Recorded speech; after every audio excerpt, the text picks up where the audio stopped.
की बॅलेट पेपरवर निवडणूक घ्या म्हणजे घोडेबाजार थांबल. पुन्हा त्यांनी आरोप केला दिवशी कोटी पाटील विधान परिषद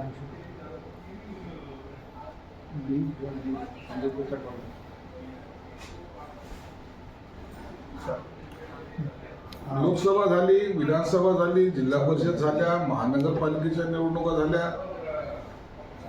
आता विधान परिषदेच्या निवडणुका होत आहेत. प्रत्येक निवडणूक झाल्यानंतर जेव्हा महाविकास आघाडीचा पराभव होतो त्यावेळेला असे स्टेटमेंट, बॅलेटवर निवडणुका घ्या, यासाठी या महाविकास आघाडीच्या नेत्यांनी सुप्रीम मध्ये सुद्धा गेलेले आहेत. त्या ठिकाणी सर्व इत्थंभूत स्पष्टीकरण सुद्धा निवडणूक आयोगाने दिलेलं आहे. काही जे काही पुरावे पाहिजे होते ते सुद्धा सादर केलेले आहे. आणि एकदा सुप्रीम कोर्टाचा निकाल लागल्यानंतर किंवा सुप्रीम कोर्टाने सांगितल्यानंतर पुन्हा त्याच गोष्टीला लोकांसमोर आणणं, लोकांना सांगणं की आमचा पराभव जो झालाय तो आमच्या फुटीमुळे झालेला नाही, आमच्या चुकीमुळे झालेला नाही, तर तो ईव्हीएम मशीनमुळे झालेला आहे. अशा दरवेळेला नवीन न सांगता, काही दुसरं न आणता याच गोष्टीचा पुढं भाऊ करायचा आणि लोकांमध्ये दिशाभूल करण्याचं काम संजय राऊत करताय. परंतु त्यांनी हे मान्य केलं पाहिजे की कुठेतरी आपलं संघटन कमी पडतंय.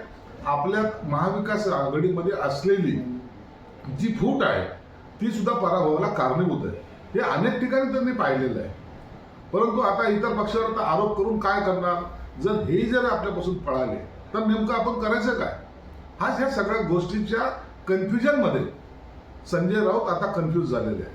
साहेब, याच अनुषंगाने सुप्रिया सुळेंनी एक वक्तव्य केले. त्या सांगतात की विधान परिषदेच्या निवडणुकीत घोडेबाजार झालाय, पुरावे द्यायला तयार, भाजपाने तोंड उघडायला लावू नये. सुप्रियाताईंनी जो काही स्पष्टीकरण दिलेलं आहे त्यांच्याकडे पुरावे आहेत. आता त्या पुराव्यामध्ये काय निघणार आहे तर त्यांच्या पक्षाचा असेल, उभाटाचा असेल किंवा इतर काँग्रेसचा असेल, हे जर फुटलेत आणि त्यांनी जर पैसे घेतलेत असं जर त्यांना माहिती असेल तर त्यांनी स्पष्टपणे त्यांची नावं जाहीर केली पाहिजे ना. त्यांना थांबवलंय कोणी? त्यांना कोणी भाजपने थांबवलंय, शिवसेनेने थांबवलंय का राष्ट्रवादीने थांबवलंय? तुमच्याकडे पुरावे असले तर ते लोकांसमोर आले पाहिजे, लोकांनाही कळू द्या ना. परंतु एक अर्धवाक्य वापरून वाचा पुढील अंकी या पद्धतीने जे काही आरोप केले जातात त्या आरोपाला जास्त त्याच्यामध्ये लोक गांभीर्याने घेत नाहीत. तुमच्याकडे असेल तर आजही वेळ गेलेली नाहीये, लोकांसमोर या सगळ्या गोष्टी आल्या पाहिजे आणि मग तुमच्यात असलेला बेबनाव त्याच्यामुळे पराभव झाला की ह्या पैशाच्या देवाणघेवाणीमुळे झाला, हे सगळं चित्र स्पष्ट होईल. साहेब, काल जे नवी मुंबईत एक शासकीय कार्यक्रम पार पडला तर जे एकनाथ शिंदेना निमंत्रण देण्यात आलं नव्हतं. आता आज चर्चा सुरू आहे की महायुती शिंदेना जोड ठेवण्याचा प्रयत्न करते. काही अधिकारी काही राजकीय लोकांच्या दबावामुळे येऊन जर असा प्रकार करत असेल तर मी त्यांना ठणकावून सांगतो, तुम्ही तुमच्या नोकरीपुरतं मर्यादित राहा, राजकारणामध्ये पडू नका.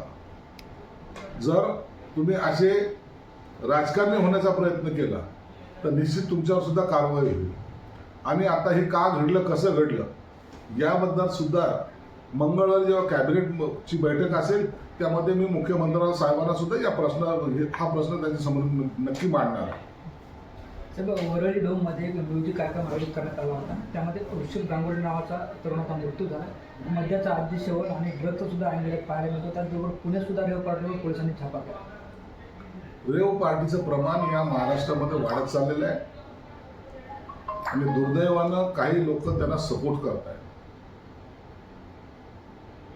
यंग क्राऊड ज्याला म्हणता येईल, हे सर्व मुलं 22 ते 28च्या दरम्यान मधले आहेत आणि अशा पार्ट्याचा एक ज्याला म्हणता येईल लोकांमध्ये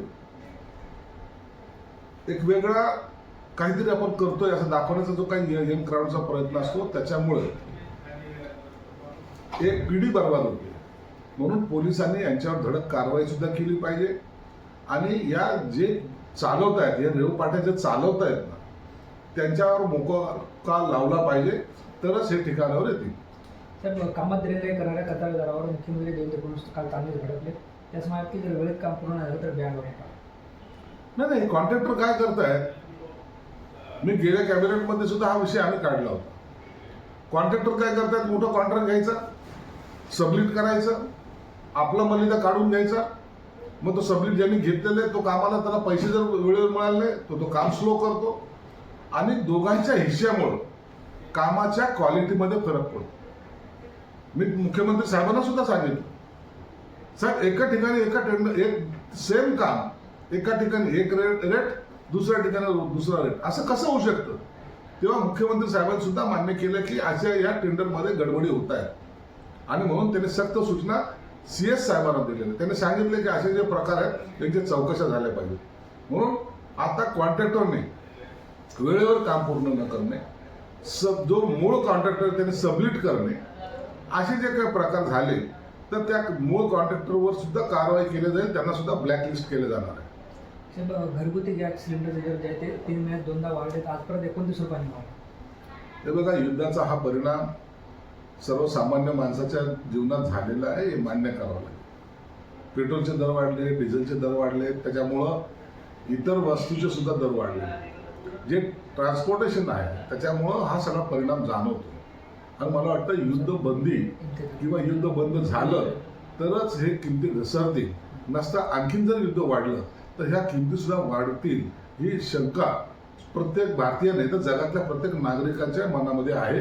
म्हणून युद्ध थांबणे हाच ह्याच्यावर पर्याय, नसता या किमतीला थोडं थांबवणं हे आता अवघड जाणार आहे. याच संदर्भात आज ठाकरेंच्या शिवसेनेबाबत आंदोलन केलं की राज्य सरकार आणि केंद्र सरकार कुठेतरी अपयश ठरत आहे आणि पाकिस्तानमध्ये म्हणजे शेजारच्या देशामध्येच 5 रुपयांनी काल पेट्रोल डिझेलचे भाव उतरले, मात्र कुठेतरी सरकार हे अपयश ठरत असं त्यांनी आरोप केला.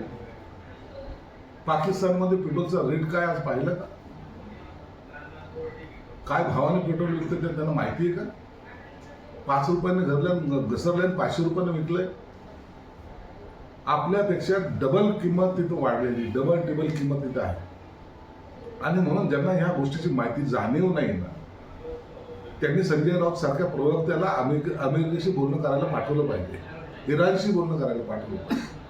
हे विद्वानाला घरीत बसून अशा वक्तव्य करायला फार वेळ आहे. कुठं फिरायचं नाही, बाकी या गोष्टीची जाणीव नाही, शेतकरी काय अडचणीत सापडलाय याच्याबद्दल देणे घेणे नाही. परंतु राजकारण करताना आपण काहीतरी फार मोठे विद्वान आहोत या भाषेमध्ये वक्तव्य करणं, मला वाटतं हे लोकांना आता त्यांचा कंटाळा आलेला आहे.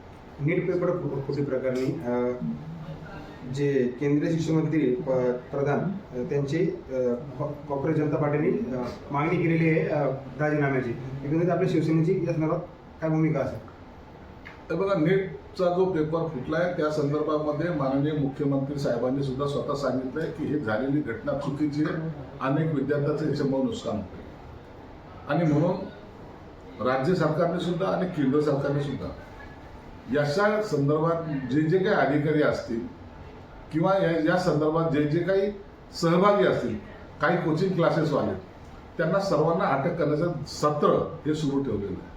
म्हणून पेपर फुटला त्याला कुणाचे समर्थन नाही तर फोडणाऱ्यांवर कारवाई ही सरकारची भूमिका आहे. म्हणून आमची भूमिका तीच आहे की आम्ही त्यांना सोडणार नाही.